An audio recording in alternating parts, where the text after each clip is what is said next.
Transportation in human beings.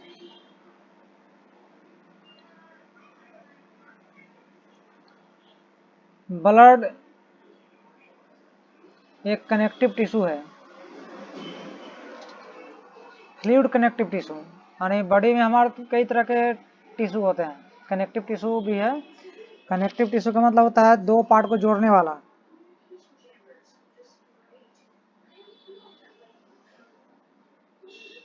जैसे में ligament भी क्या करता है, दो पार्ट को जोड़ता है, बोन को जोड़ता है। तो यहाँ पर जो ब्लड है ये भी कनेक्टिव टिश्यू ही है, फ्लूइड है। ये क्या करता है, पूरे बॉडी में सर्कुलेट होता है। और ब्लड क्या करता है, फूड, ऑक्सीजन, वेस्ट मटेरियल जो हमारे बॉडी में है उसको ट्रांसपोर्टेशन करता है। जो भी खाना खाते हैं और डाइजेस्ट होता है और जब इंटेस्टाइन में ऑब्जर्व होता है तो उसका पूरे बॉडी में सर्कुलेशन ब्लड के द्वारा ही होता है। और पूरे बॉडी का जो वेस्ट मटेरियल है जब शरीर से बाहर निकलता है तो उसका भी ट्रांसपोर्टेशन ब्लड के द्वारा ही होता है। तो ब्लड का मेनली टू पार्ट होता है, एक होता है प्लाज्मा, दूसरा होता है ब्लड सेल। प्लाज्मा जो है येलोइश फ्लूइड है, यानी इसका कलर थोड़ा हल्का येलो होता है, फ्लूइड है। और उसमें एक ब्लड सेल है जो कि प्लाज्मा में सस्पेंड होता है, सस्पेंशन। यानी सस्पेंड का मतलब हुआ है बहुत सारा दवाई भी सस्पेंशन आता है, अगर उसको स्थिर छोड़ देंगे तो नीचे की बैठ जाएगा और हिला देंगे तो पूरा घुल जाएगा। तो ब्लड सेल भी वैसा ही है, वो प्लाज्मा में सस्पेंडेड है, यानी स्थिर अगर छोड़ दिया जाए तो ये धीरे धीरे नीचे की ओर बैठेगा ब्लड सेल। और ब्लड सेल मुख्य रूप से तीन प्रकार का होता है, आरबीसी, डब्ल्यूबीसी, प्लेटलेट। आरबीसी हो गया रेड ब्लड कार्पोसेल, डब्ल्यूबीसी हो गया व्हाइट ब्लड कार्पोसेल, प्लेटलेट। ये तीन तरह के ब्लड सेल है। तो यहाँ ट्रांसपोर्टेशन में मेनली ही आरबीसी ही काम आता है। यानी ब्लड में दो भाग है जो कि ट्रांसपोर्टेशन में भाग लेता है, एक है प्लाज्मा, दूसरा आरबीसी। डब्ल्यूबीसी या प्लेटलेट किसी पदार्थ का ट्रांसपोर्ट करने में भाग नहीं लेता है। आरबीसी क्या करता है, ऑक्सीजन का ट्रांसपोर्टेशन करता है। आरबीसी में क्या होता है, हीमोग्लोबिन होता है। हीमोग्लोबिन क्या करता है, ऑक्सीजन को ट्रांसपोर्टेट करता है। डब्ल्यूबीसी ये बैक्टीरिया वायरस से फाइट करता है, ये किसी चीज का ट्रांसपोर्ट नहीं करता है, ये बॉडी को प्रोटेक्शन देता है। और प्लेटलेट क्या करता है, तो शरीर में कहीं पर भी खून का रिसाव हो जाए, यानी ब्लड लीकेज हो जाए, तो उसको ब्लड का क्लोटिंग करने में काम करता है। ये ब्लड क्लोट करेगा और खून के बहाव को रोकेगा। मान लेते हैं किसी का कट छट जाता है तो ब्लड निकलना शुरू होता है, तो ब्लड लॉस हो जाएगा, तो इसको रोकने के लिए प्लेटलेट वहाँ पर काम करता है। प्लेटलेट क्या करता है, ब्लड क्लोट करता है, थक्का जम जाता है ब्लड का और फिर ब्लड का रिसाव बंद हो जाता है। तो बॉडी में किसी मटेरियल का ट्रांसपोर्टेशन में दो भाग पार्ट लेता है, पहला है प्लाज्मा और दूसरा आरबीसी। आरबीसी क्या करता है, ऑक्सीजन का ट्रांसपोर्टेशन करता है, और प्लाज्मा कार्बन डाइऑक्साइड, फूड और नाइट्रोजनियस वेस्ट और साल्ट, ये सारे चीज का ट्रांसपोर्टेशन करता है प्लाज्मा। कार्बन डाइऑक्साइड है कि वाटर सोल्यूबल होता है, इसलिए प्लाज्मा से ट्रांसपोर्ट हो जाता है,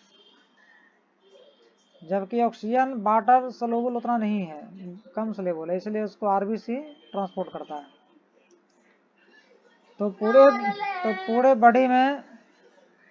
पूरे बॉडी में मटेरियल को ट्रांसपोर्ट करने के लिए एक सिस्टम होना चाहिए।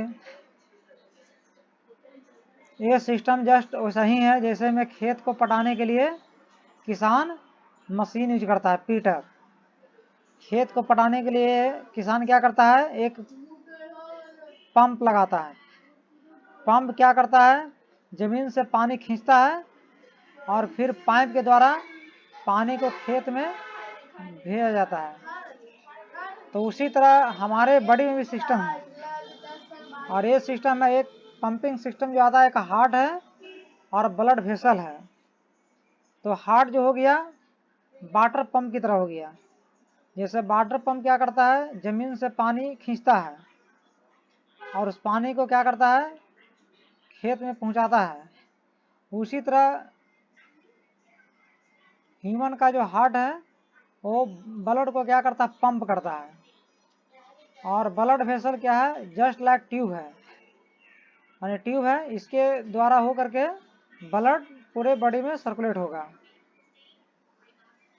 तो हमारे बॉडी में किसी भी मटेरियल का ट्रांसपोर्टेशन करने के लिए ब्लड वेसल का नेटवर्क फैला हुआ है। हर जगह ब्लड वेसल का नेटवर्क फैला हुआ है। और एक जगह है जो कि हार्ट है, हमारे थोरेसिक कैविटी में। शरीर के थोरेसिक कैविटी में क्या है, हार्ट और लंग होता है। तो थोरेसिक कैविटी के बाएं साइड में हार्ट होता है। इसी वजह से बाएं साइड का जो लंग होता है थोड़ा छोटा होता है, दाहिने साइड का लंग थोड़ा बड़ा होता है। तो ये रहा हार्ट का स्ट्रक्चर। तो मानव का जो ह्यूमन का जो हार्ट है, ये इसमें 4 चैम्बर आता है, 4 चैम्बर।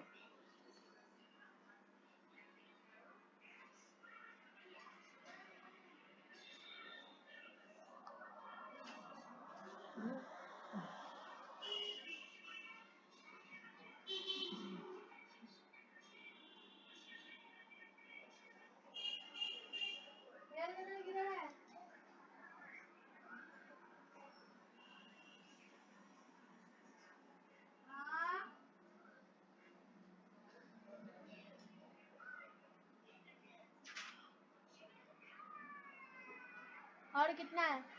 हमारा जो हार्ट है पंपिंग ऑर्गन है, और आर्टरी और वेन क्या है, ब्लड वेसल है। आर्टरी और वेन पूरे बॉडी में फैला हुआ है, जिसके द्वारा ब्लड का फ्लो होता है। हार्ट क्या है, एक मस्कुलर ऑर्गन है और इसमें 4 चैम्बर होता है।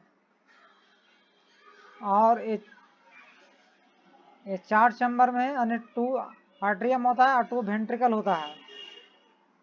तो ऊपर वाला पार्ट आर्ट्रियम होता है, जिसको राइट एट्रियम लेफ्ट एट्रियम कहते हैं, और नीचे वाला वेंट्रिकल होता है, जिसको राइट वेंट्रिकल और लेफ्ट वेंट्रिकल कहते हैं। तो लेफ्ट एट्रियम लेफ्ट वेंट्रिकल से जुड़ा रहता है, राइट एट्रियम राइट वेंट्रिकल से जुड़ा रहता है।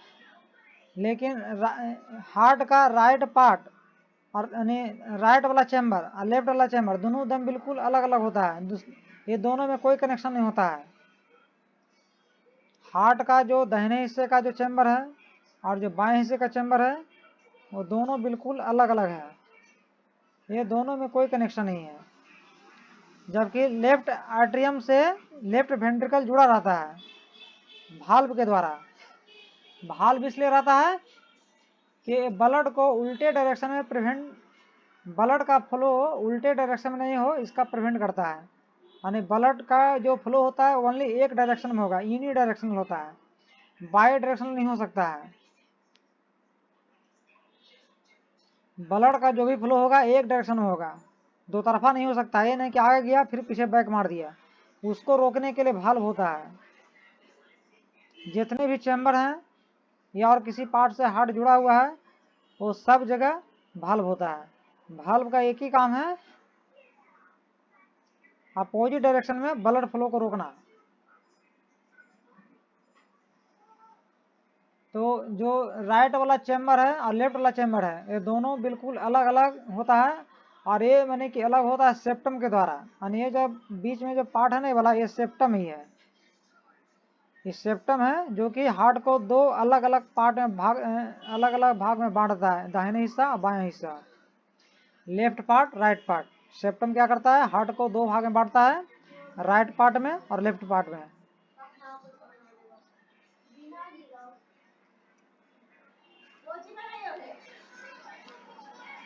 आर्ट्रियम है ये कि हार्ट का अपर पार्ट है, जबकि वेंट्रिकल हार्ट का लोअर पार्ट है। आर्ट्रियम में जो बाल होता है थीन होता है, पतला होता है, जबकि वेंट्रिकल का जो बाल होता है मोटा होता है, थिक होता है। क्यों? तो आर्टरिया में जो ब्लड आता है पूरे बॉडी से आता है, जबकि हार्ट क्या करता है, पूरे बॉडी में भेजने के लिए प्रेशर डालता है वेंट्रिकल से। तो प्रेशर डालता है तो वहां पर प्रेशर ज्यादा है, तो हाई प्रेशर को कंट्रोल करने के लिए वेंट्रिकल का जो वाल होता है थिक होता है, मोटा होता है। और खास करके लेफ्ट जो वेंट्रिकल है उसका वाल ज्यादा मोटा होता है, लेफ्ट वेंट्रिकल का।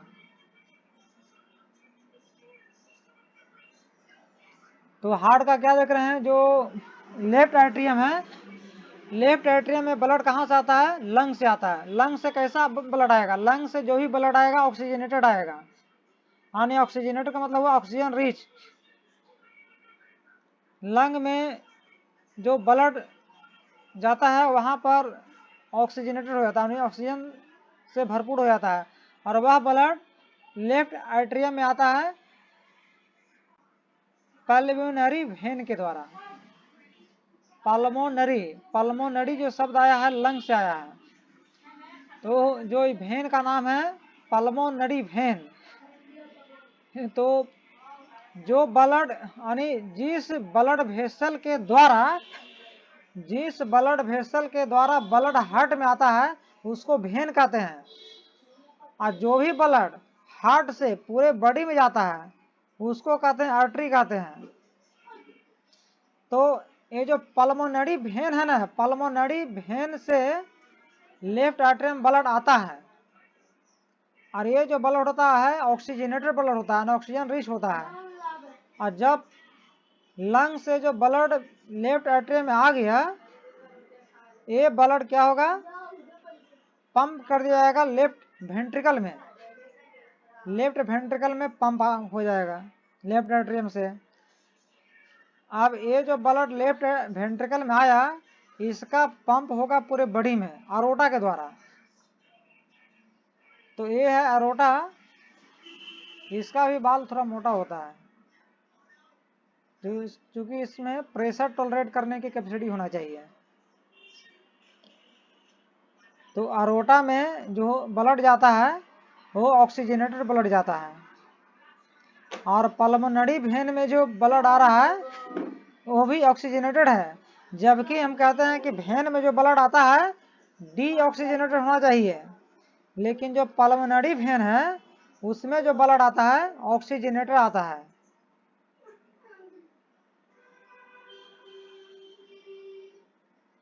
और पूरे बॉडी से जो ब्लड आएगा हार्ट में वो राइट एट्रियम आएगा वेना कावा के द्वारा, वेना कावा के द्वारा आएगा पूरे बॉडी से ब्लड राइट एट्रियम में, और यहां से ब्लड क्या किया जाएगा, पंप किया जाएगा राइट वेंट्रिकल में। और ये जो ब्लड है डीऑक्सीजनेटेड है, यानी इसमें ऑक्सीजन की कमी है और कार्बन डाइऑक्साइड का मात्रा ज्यादा है। तो ये जो ब्लड होता है थोड़ा ब्लूइश कलर का होता है, ब्लूइश। जबकि ऑक्सीजनेटेड ब्लड जो होता है वो रेडिश कलर का होता है, रेड होता है वो। ये कलर क्यों चेंज होता है, तो जब भी हीमोग्लोबिन में ऑक्सीजन जुड़ जाता है तो उसका कलर हो जाता है रेड, और जब हीमोग्लोबिन से ऑक्सीजन निकल जाता है तो उसका कलर हो जाता है ब्लू। तो डीऑक्सीजनेटेड जो ब्लड होता है उसका कलर होता है ब्लूइश, और जो ऑक्सीजनेटेड ब्लड होता है उसका कलर होता है रेड। तो डॉक्टर लोग जो जांच करने के लिए ब्लड निकालता है वो ब्लूइश होता है, इसलिए कि वो जो ब्लड निकालता है वेन से निकालता है।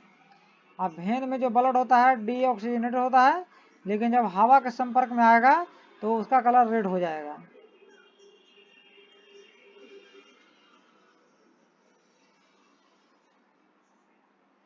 नहीं, लेकिन वो सिरिंज में तो हवा जाता ही नहीं है। जब उसको स्लाइस पर रखता है ना तो रेड हो जाता है। सिरिंज में तो रेड ही रहता है। सिरिंज में रेड नहीं रहता है, वो ब्लूइश कलर आता है, पूरा रेड नहीं होता है।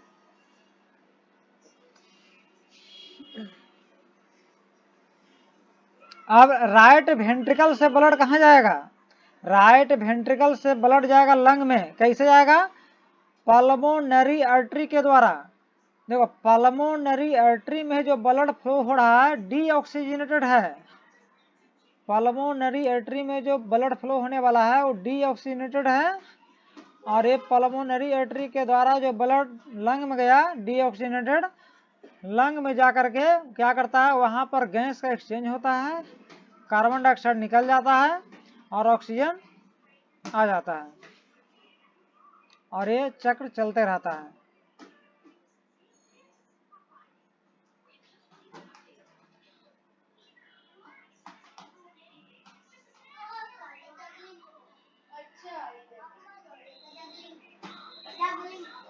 अच्छा, जो खून चढ़ाया जाता है, जो ब्लड चढ़ाया जाता है, वो आर्टरी से चढ़ाया जाता है या वेन से चढ़ाया जाता है? भेन से। लेकिन उसमें डीऑक्सीजनेटेड रहता है ना। भेन से ही सब चढ़ता है, आर्टरी में नहीं चढ़ेगा। आर्टरी में प्रेशर बहुत हाई रहता है, जैसे ही उसमें सिरिंज लगाएगा ना तो ब्लड रुकेगा नहीं, बाहर को लीक कर जाएगा। भेन में जो ब्लड का प्रेशर होता है बहुत कम होता है।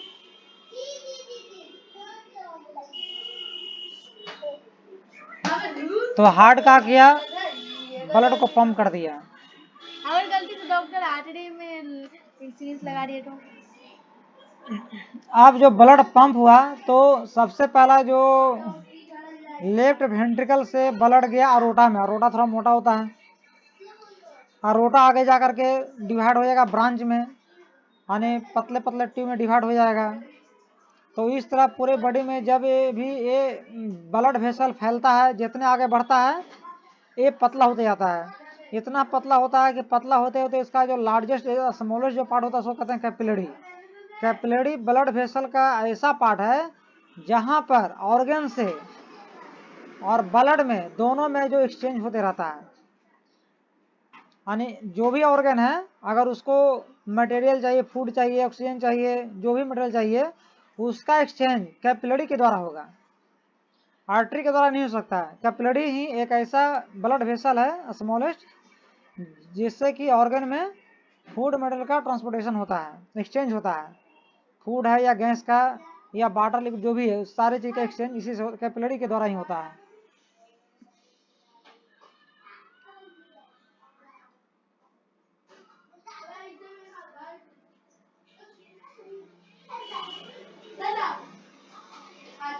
तो आर्टरी है जो कि divided into smaller and smaller vessel, और स्मॉलेस्ट वेसल इज कैपिलरी। और फिर ये पतले पतले जो कैपिलरी है ये जुट करके फिर पतले पतले भेन बनाएंगे, छोटा छोटा भेन बनाने, पतला स्मॉल ट्यूब वाला भेन बनाएगा, और बहुत से छोटे छोटे भेन मिल करके फिर बड़ा भेन बनाएगा।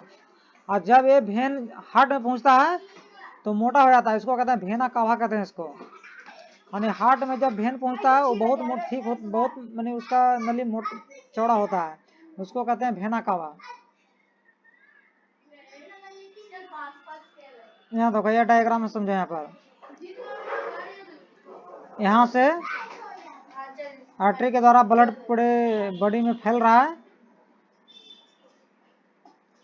और किडनी में जाता है। किडनी में क्या होता है, वहां पर छनता है, इसमें जो भी एक्स्ट्रा साल्ट वगैरह है ना वो छन जाता है, एक्स्ट्रा साल्ट।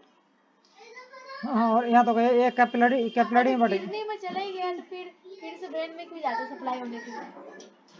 किडनी में जाता है तो वहां से वो छन जाता है, एक्स्ट्रा साल्ट जो होता है, वेस्ट मटेरियल होता है, वो छन जाता है। सारे पार्ट बॉडी के अलग अलग पार्ट में जो ब्लड पहुंचते हैं तो सबका काम अलग अलग होता है। किडनी पहुंचा तो वहां पर ब्लड छनेगा, लंग में पहुंचा तो वहां पर ऑक्सीजन उसको मिलेगा, और डाइजेस्टिव सिस्टम में जाएगा तो वहां पर जो डाइजेस्टेड फूड है उसको मिलेगा। तो ब्लड आया तो ये तो ऑक्सीजनेटेड ही है, ये अचानक से डीऑक्सीजनेटेड कैसे हो गया? ये जो आधा पार्ट है ना कैपिलरी है, एक कैपिलरी छोटा छोटा कैपिलरी है, यहीं से तो ऑर्गन में एक्सचेंज होता है ना ब्लड यहाँ से, और यही पतला पतला कैपिलरी मिल करके फिर भेन बन जाता है। अब यहाँ से ब्लड उल्टे दिशा में चलेगा, यानी ऑर्गन से ब्लड जाएगा हार्ट की ओर। तो जब ऑर्गन से ब्लड जाएगा हार्ट की ओर तो इसका प्रेशर बहुत कम रहता है। तो नॉर्मल जो बॉडी रहता है उसका जो जिसको बीपी कहते हैं, आदमी जाता है चेक करवाने के लिए कितना बीपी है, तो 120/80 मिलीमीटर ऑफ मरकरी उसका मेजरमेंट होता है। तो 120 जो होता है आर्टरी का प्रेशर होता है, और जो 80 जो होता है वो वेन का प्रेशर होता है। ये दोनों के बीच का डिफरेंस 40 का है। तो वेन के द्वारा ब्लड क्या होगा, वेन के द्वारा ब्लड है जो कि ऑर्गन से हार्ट की ओर पहुंचेगा, ऑर्गन से हार्ट में जाएगा। ये जो ब्लड होता है डीऑक्सीजनेटेड होता है।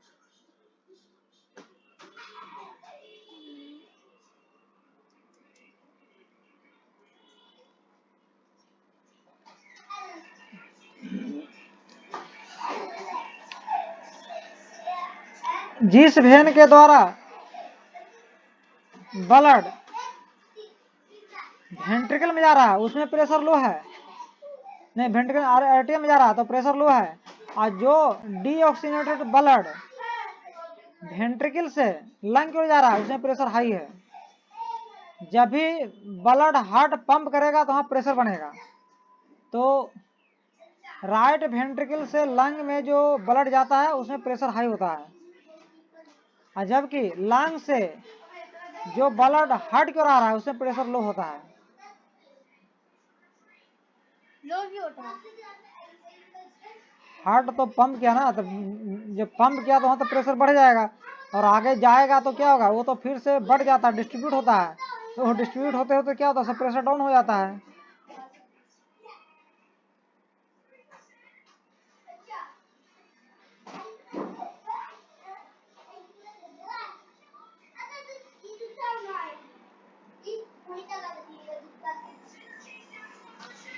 अब कुछ जीव ऐसे होते हैं जिसमें 4 चैम्बर होता है हार्ट में, कुछ जीव ऐसा होता है जिसमें हार्ट में 3 चैम्बर होता है, कुछ जीव ऐसा होता है जिसके हार्ट में मात्र 2 चैम्बर होता है। ऐसा क्यों होता है? तो जिस ऑर्गेनिज्म के हार्ट में 4 चैम्बर होता है उसको बहुत हाई एनर्जी की जरूरत होता है। तो 4 चैम्बर होने से फायदा क्या होता है ना, कि जो डीऑक्सीजनेटेड ब्लड है ऑक्सीजनेटेड ब्लड से एकदम बिल्कुल अलग होता है, मिक्स नहीं हो पाता है। यानी एक साइड में पूरा ऑक्सीजनेटेड ब्लड फ्लो करेगा और दूसरे साइड में पूरा डीऑक्सीजनेटेड ब्लड फ्लो करेगा, यानी दोनों में मिक्सिंग नहीं हो सकता है। तो ये चीज वहां होता है जहां पर एनर्जी बहुत ज्यादा चाहिए। तो ऐसा होता है मैमल में। यह जो भी टेरेस्ट्रियल जो ऑर्गेनिज्म है, जो धरती पर रहने वाला जो जीव है, खास करके मैमल, इसको कहते हैं वार्म ब्लडेड ऑर्गेनिज्म या वार्म ब्लडेड एनिमल कहते हैं। वार्म ब्लडेड एनिमल कहने का मतलब है कि इन्वायरमेंट के अनुसार इसका टेम्परेचर घट बढ़ नहीं सकता है, इसका अपना टेम्परेचर होता है। इन्वायरमेंट का टेम्परेचर घटेगा बढ़ेगा उससे मतलब नहीं है। जैसे हमारे बॉडी का टेम्परेचर कितना होता है 37 डिग्री सेंटीग्रेड, 37.5। ठंडा में क्या घट जाएगा? नहीं, ठंडा रहे गर्मी रहे बरसात रहे मौसम कैसा ही रहेगा, हमारे बॉडी का टेम्परेचर क्या होगा 37.5 होगा, ये फिक्स है। तो ऐसे जीव को कहते हैं वार्म ब्लडेड एनिमल। और कुछ जीव ऐसे होते हैं जो अपने एनवायरमेंट के अनुसार क्या करता है, बॉडी का टेम्परेचर घटा बढ़ा देता है, इसको कहते हैं एम्फीबियंस। जैसे फ्रॉग या रेप्टाइल है यानी सांप, वो क्या करता है इन्वायरमेंट के अनुसार अपना टेम्परेचर क्या करता है, घटा बढ़ा लेता है। तो ऐसे जीव का जो हार्ट होता है ना 3 चैम्बर का होता है। 3 चैम्बर में क्या हुआ, ऊपर वाला जो पार्ट है, जो हार्ट का जो ऊपर वाला पार्ट है ये 2 चैम्बर ही होगा, राइट एट्रियम लेफ्ट एट्रियम। लेकिन वेंट्रिकल क्या होगा, एक होगा। यह समझने वाली बात है, यह समझो पहले। नीचे है जो कि वेंट्रिकल जो होता है एक ही होता है।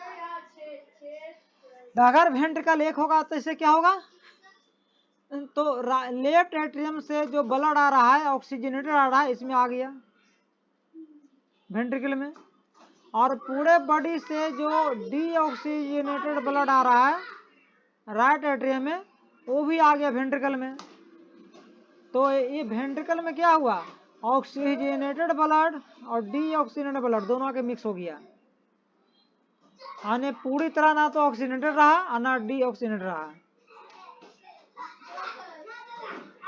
तो ऐसे जीव में एनर्जी कम जनरेट होगा, इसलिए कि इसका जो ब्लड है पूरी तरह प्योर नहीं है, यानी पूरी तरह शुद्ध नहीं हुआ। अब यही इम्प्योर ब्लड फिर पूरे बॉडी में फ्लो करेगा। और मछली जो पानी में रहता है उसका दो ही चैम्बर होता है, आर्ट्रियम वेंट्रिकल, एक आर्ट्रियम एक वेंट्रिकल, एक ही आर्ट्रियम रहेगा एक ही वेंट्रिकल रहेगा। तो मछली के गिल से जो ब्लड आएगा आर्ट्रियम आएगा, और पूरे बॉडी से जो ब्लड आएगा वो भी आर्ट्रियम आएगा, यानी आर्ट्रियम है तो यहाँ के मिक्स कर गया, ऑक्सीजनेटेड ब्लड और डीऑक्सीजनेटेड ब्लड दोनों क्या हुआ, आर्ट्रियम ही मिक्स कर गया, और वो फिर आर्ट्रियम से ब्लड पंप किया जाएगा वेंट्रिकल में, और वो इम्प्योर ब्लड फिर से पूरे बॉडी में क्या होगा, सर्कुलेट हो जाएगा, यानी कुछ पार्ट जाएगा गिल में और कुछ पार्ट जाएगा पूरे बॉडी में। तो जिस ऑर्गेनिज्म का हार्ट में दो चैम्बर होता है उसका ब्लड कभी पूरी तरह ऑक्सीजनेटेड नहीं होता है, या जिस ऑर्गेनिज्म का हार्ट तीन चैम्बर का होता है उसका भी ब्लड पूरी तरह से ऑक्सीजनेटेड नहीं होता है। तो जब पूरी तरह ऑक्सीजनेटेड नहीं होगा तो उसको एनर्जी मिलेगा, ऑक्सीजन से ही तो एनर्जी मिलता है ना, जब ऑक्सीजन मिलेगा तब फूड से एनर्जी मिलेगा, और ऑक्सीजन की कमी है तो उतना ज्यादा एनर्जी नहीं मिलेगा।